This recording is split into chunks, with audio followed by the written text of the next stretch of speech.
It'll wind up just a 35-yard punt, no return. And the Bengals will take over here, 1st and 10. Joe Mixon and the rest of his offense making their way back onto the field. And he's closing in on that number that all running backs circled beginning of the year, the number 1,000. Could do it on this drive.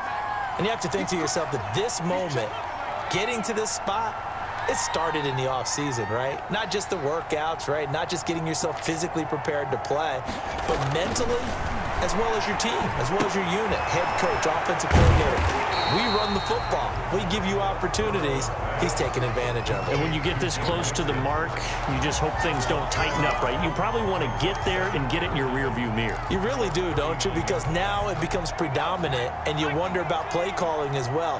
Do you want to call plays to get that out of the way, or are you still calling plays to win the game first? That becomes the burden of the play. And this throw will be intercepted. Picked off by the all-pro safety, Minka Fitzpatrick. And the return comes to a halt right at the 44-yard line.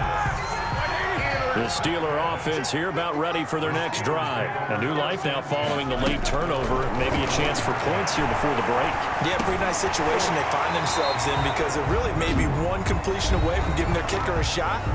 And that gives them a chance to get some points up on the board. 2nd and 7.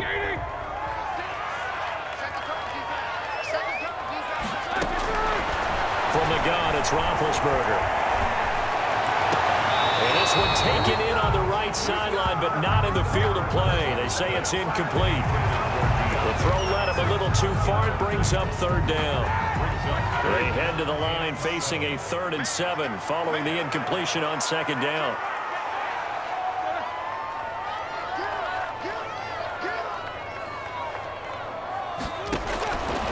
Now it's Roethlisberger. Short little throw to Ebron. Well, this is going to depend on the spot, but it's not a very generous one. He looks to be about a yard or so short. They get 7 there, but it brings up 4th. Now the Bengals going to signal for their 3rd and final timeout as the clock will stop with just under 30 seconds to go in the first half. He's been a busy man here in this first half as he gets it away. And it's out of bounds. Now we'll see what the side judge says. He says out at the 8-yard line. Let's go old school there. That's absolutely a great coffin corner punt. Someone's put some time in working on that, hasn't it? Seems like every year these guys get better and better. It's amazing how they can command that football through the air. Yeah, they used to actually practice with hula hoops where they place them and try and put them there. Now a lot of guys use barrels on the sidelines to try and put the football in one. They run on 1st down as they're able to get this forward for about 4. It's big Vince Williams who made the tackle. They'll keep it on the ground again here. And he'll just keep 2 hands on the football as he'll be taken down after a short pickup. So we have reached halftime with a touchdown. That's the difference on the scoreboard. As we'll head down to our land. There you have it. Halftime quickly over. 3rd quarter, here we go. Randy Bullock to kick off for Cincinnati. The Steelers going to get the football first here, trailing on the scoreboard as we are back underway on EA Sports. Fielded a couple yards into the end zone. And ultimately, he stopped right where he would have been if he had simply gone down to a knee at the 25.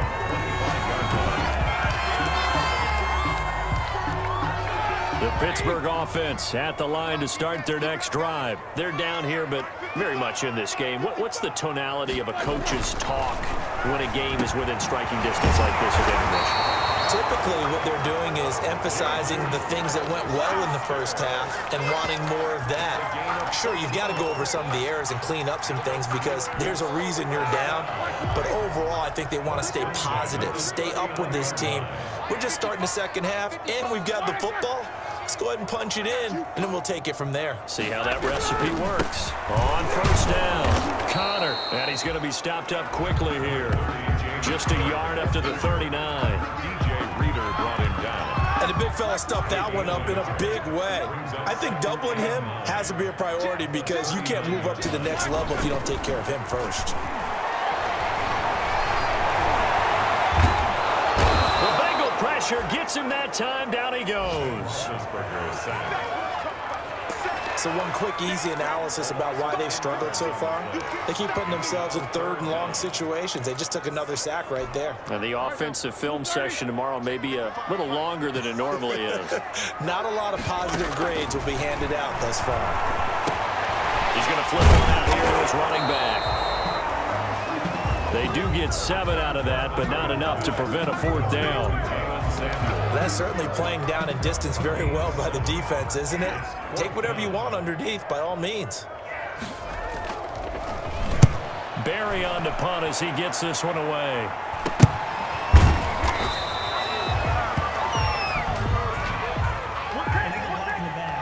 Return team.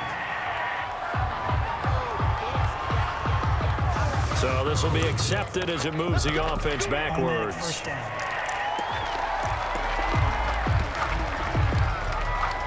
So the special teams penalty cost some yardage there as they come out on 1st and 10. Now it's Mixon running right. This will be stopped about 2 yards shy of the marker. 8-yard gain, 2nd and 2. First play of the drive. Let's give credit all around. Excellent blocking, but the guy carrying the ball, he was the finisher. A really nice run. Now a first carry for their fullback. And they'll bring him down at the 27-yard line. Well, not a lot of flash and dash on that play. 2nd and 2, and they hand it to the big man. And he ends up picking up a first down. A little bit of gray area there, though, but I think what they thought, hey, we hand it to him here. If we come back and don't get it, we still got another down to try and pick it up. And he will lose yardage here back at the 23-yard line. Call that a loss of 5 yards on the play. And it'll be a 2nd and long.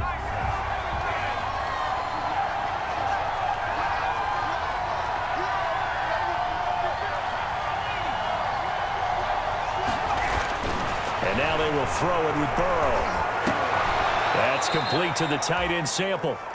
Only 3 yards on the catch. It's 3rd down. That was an okay hook up there with his tight end, but unfortunately, they didn't get the kind of yards they had hoped for. That's going to bring up 3rd down. The Steelers now in the nickel here on 3rd down. From the shotgun, it's Burrow. Into heavy traffic, and it's intercepted. The safety, Terrell Edmonds, picks it. 3rd and long that time. He was trying to make something happen, but a little too risky. Well, the field tilted on him, and what I mean by that is what you said. 3rd and long, got to push it downfield to try and pick up the first down. Defensive backs live for this situation, and they took advantage of the young man right there. 2 yards on the pickup there. It'll be 2nd and 8. A gain of 2 brings up 2nd and 8. From the 41, Roethlisberger. Short little throw to Ebron. And brought down, but able to get it to their 30-yard line. 11 yards there, 1st down. So 1st and 10 now from the 30. Now Ben going to give this one to Connor. And he's going to get this one down to the 30. Just a yard on the 1st down carry, so it's 2nd and 9. Yeah, things were pretty stacked up there in the middle of the line. A lot of bodies, not much space. I think ultimately he was fortunate to get anything out of that run. Now the pass finding its way to the hands of Eric Ebron. And he lost the football, and the Bengals grab it. There are 2 words that we hear coaches say all of the time. One starts with a B, one starts with an S, ball security. And they preach it. They have it up in meeting rooms, right? You see the signs. They talk about it all the time. But still, when you got defenders out there who are preaching, hey, we're going to take the ball away from you, no matter what position you play, you've got to take care of the rock. And he finds some space past the 25 to the 27. 2nd down and 5.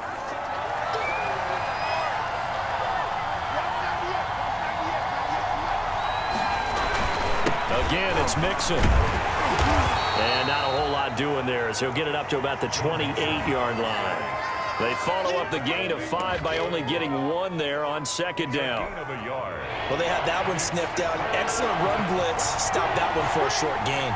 What makes a good run blitz a good run blitz? The ability to stay on task, to follow up your assignment, go to the gap you're supposed to cover, and not be deterred by anything else. Bit of a surprise. They ran it on 3rd and medium. Proved to be the right call. 1st and 10. First down, Cincinnati. They'll run on 1st down. Mixon. And he's across the 40. 3 extra yards to the 43. 7 yards on the pickup there, and it'll leave him with a 2nd and 3. 7-yard pickup. Brings up 2nd and 3. On 2nd down. Mixon, and he'll get it into enemy territory just across midfield at the 49. That one, a 1st down pickup of 8. I think we're seeing the effect that runs like that are starting to have on this game. They're a little bit slower, that front 7, reacting to the football, almost like body blows in boxing, slowing them down, and they're really starting to take over in this game. 3 yards on the pickup there, and it'll be 2nd down.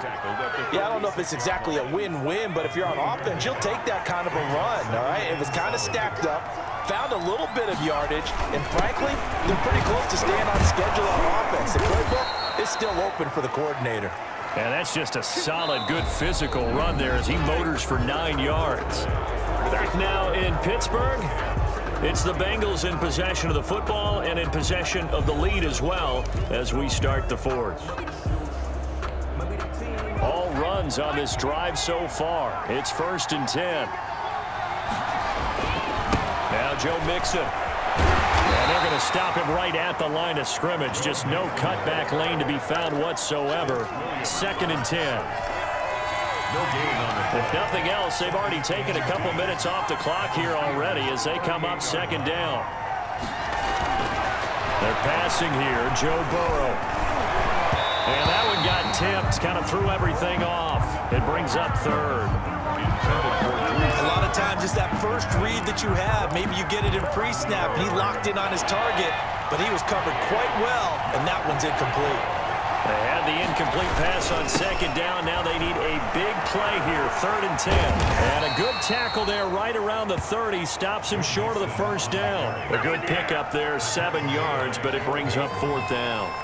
This drive is turning into an extended one, and the guy carrying the ball, he's becoming more like a body blows guy. Every carry is putting some damage on the defense. So after a while, I'm not too sure how many guys are going to want to run up and tackle him. He's good. Makes the score Bengals 13, Steelers 3. A big one there. That gives them a little cushion and makes it a 2-score game. Yeah, bled a little time off the clock, put some points on the board. It's not totally out of reach yet, but it has to feel pretty good to them right now because as a defender, you go out on the field and say, guess what? You can put some points on the board, but that won't beat us.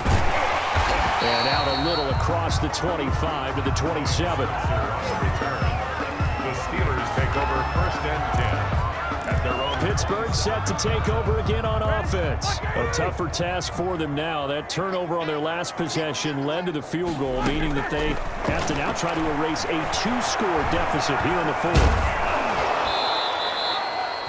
That's one they certainly wish they had back. A loss of 8. Brought down back at the 19-yard line.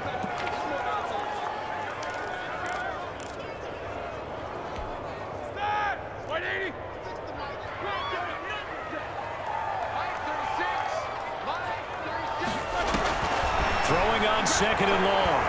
Roethlisberger. It's incomplete. Took a shot, couldn't connect.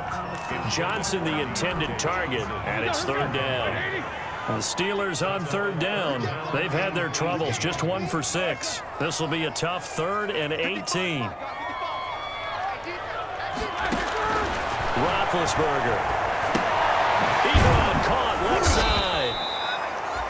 And he goes nowhere. He'll lose yardage back at the 17. This will be a 2-yard loss on the play. And that'll bring up 4th down. All right, they're going to try and keep hope alive here on 4th down. They're going for it. The Steelers will go. It's Roethlisberger. Going top shelf for Smith-Schuster. And that is incomplete. So they